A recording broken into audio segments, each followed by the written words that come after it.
What's up, everybody? It is the Best Spot Kid Smooth, and I am back with another video. Today, we're talking about Bright Memory Infinite. Finally made its highly anticipated debut on consoles on July 21st. It's finally released on the Xbox Series consoles, the PS5, the Nintendo Switch. I think it's out for last gen, not quite sure, but it's been out for PC, Steam PC since November 2021. If you guys don't remember this game made its debut on the Xbox First Look Showcase. That was that showcase in May where Xbox was showing off games for the Xbox Series X, but it turned out to be a bunch of like indie games and smaller titles that did not show off the power of the console. It's just kind of just upcoming games. Well, a good batch of the number of those games are finally coming out this year, so who knows, 2 years later, right? Bright Memory Infinite was the game that opened that show, and it immediately caught my attention. I was interested. I was hooked. I even bought the $7 demo that came out for the Xbox Series launch, which was like sort of like the concept of what this game was going to be. And I actually thoroughly enjoyed that. I was like, I see where they can improve and where they can take this. And you know, it was, you know, basic 45-minute game that was meant for you to play multiple times to get all the completions, and it got harder with every run. This game, sort of the same idea as far as like, it's still short. You know, you can get through this game in 3 hours or less maybe, but it gets hard. It has multiple difficulty settings. I've started this game off the rip since I played the last game 5 times. I played the last game I had 5 playthroughs of the last game, and it got harder every time you played it. So I just opened this game on the hardest difficulty that was available, which was the Revenge difficulty, and I unlocked I think the Hell difficulty, which is even harder, which is the hardest, and I'm about at the end of that run. So by the time this video comes out, I would have beaten the game twice on the hardest 2 difficulties available. But let's talk about it, man. Bright Memory Infinite, man. This game is sort of all over the place for a story. So it's not going to be the best story you played. It's kind of all over the place. You know, you play as this samurai agent. Her name is Sheila, young girl, dressed as sexy.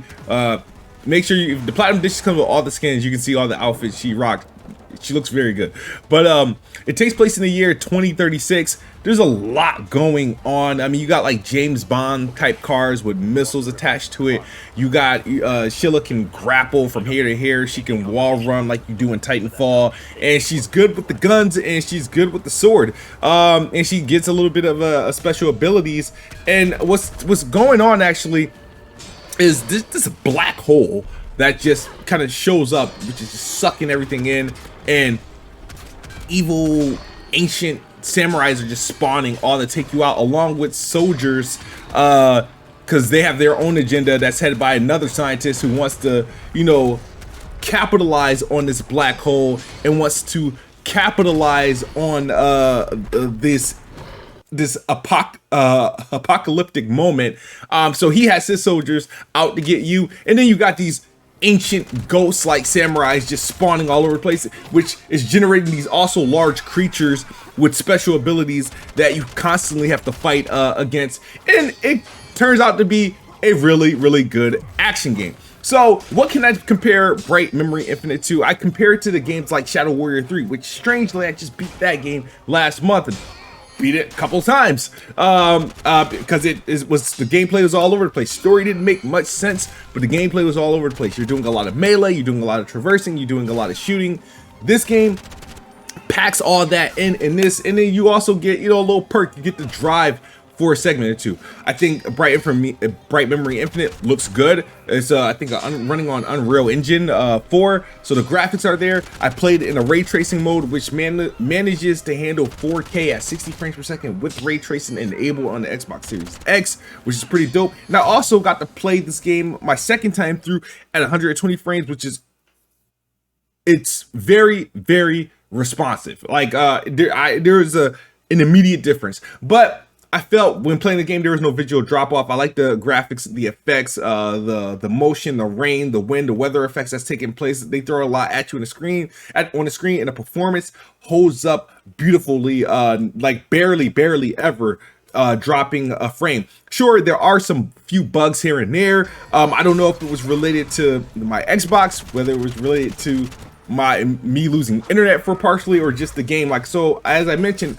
I already cleared my gameplay. I played on the hardest difficulty that was available, but I didn't get rewarded for beating one of the boss that you're seeing here, which is the last boss. It's not much of a spoiler. You're gonna see the boss like fairly early.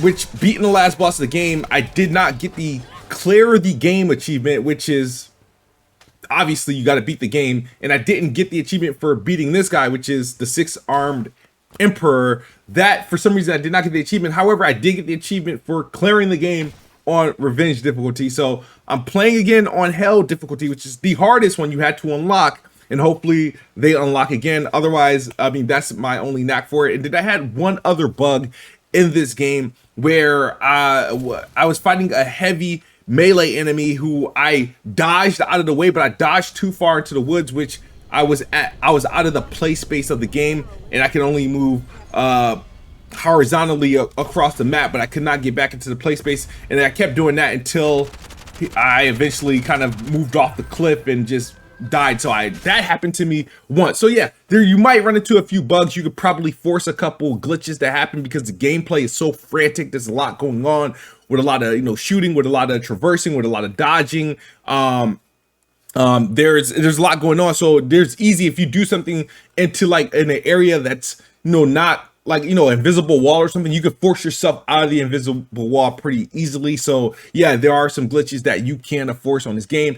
This game is like fairly cheap. It's 20 bucks. Xbox put it on like a day one sale. I had my Xbox reward points, which made this game about $5 to $7 for me. And it was the best $5 to $7 I spent. Sadly, this game isn't on Game Pass, but it is still a highly, you know, recommended game. There's a lot going on. And when I said this game is fairly short, but it's crazy how short this game is, because you can get through this game without actually upgrading anything. And there's a lot to upgrade. You upgrade your melee attack, you upgrade your, you know, your secondary attack with your fist, with your glove. You upgrade all your guns, because all your guns have secondary fire. You have, you know, grenade attachments, there's flamethrower attachments, there's missile attachments. There's a lot of attachments and upgrades to your weapons and the gadgets that you have. And you literally, and you're collecting these green little gnomes that you can, you know, are these relics that are like pretty much XP that you can pretty much use that to spend on points to upgrade those materials. And literally, I got through about 82% of the game with like not upgrading anything. I didn't start upgrading until I started fighting the last boss, which was very, very could be difficult, which I'm probably gonna have a harder time on my hardest run. But everybody was asking me as I was sharing gameplay on Twitter and on and tweeting about it. I highly recommend this game. I do highly recommend this game if you're playing on Xbox, if you're playing on PlayStation, if you're playing on Nintendo Switch. More so the Xbox, because, you know, you can, they have these different graphical settings mode, but you only really need to try 2 mode. The ray trace 60 mode is pretty good. You're still getting your 4K, you're still getting your 60 frames per second, and as a bonus, you are getting ray tracing. And because of a game like this is frantic as like Shadow Warrior and Doom and stuff like that, definitely recommend trying the 120 hertz mode if you're playing on the Xbox Series X and PlayStation 5. The Series S, you have to settle for 1440p 60. But that's not bad either, because at 1440p, this game still looks good. Told you guys I highly recommend the game. If you want me to put a number on it, it's crazy. I highly recommend the game, but I'm not going to give it a highly recommended score. Highly recommended score would be like a 9 or 10, right? My score for this is like a 7.5. It's because, like I said, it's still, you know, it shows its budgets from here to here. It's fairly quick, and I feel like a game like this, the gameplay is superb. I feel like a lot of these games like Bright Memory Infinite could benefit from some sort of a co-op or multiplayer, competitive multiplayer mode. I think because after you beat the game, there's not really much to do with it, and you're just really relying on the same playthrough, because the gameplay doesn't change much every time. It's like you kind of sort of have like this automatic new game plus once you finish the game, where you carry your stats with you. You upgrade those to the max. It'll allow you to do different things, experience different animations for a little bit. But after that, after your 1 or 2 playthroughs, there's not much to see. So your only replay value to Bright Memory Infinite and games like Shadow Warrior, even the first Bright Memory game, is the achievements, the trophies, getting that platinum, getting that 100% completion. That's really what ties into the replay, because once you do that, this game is quick uninstall, but it was a good time. I enjoyed my day off. I started the game on Saturday, finished it on Saturday, and it was a good weekend game, and I highly recommend. If you want, you sick of titles, games just taking this time, they want to take all this time to be boring and tell you this crazy story. You just want to have fun and just play level by level until the game is over. Bright Memory Infinite, I highly recommend, because sometimes we just need those type of games. And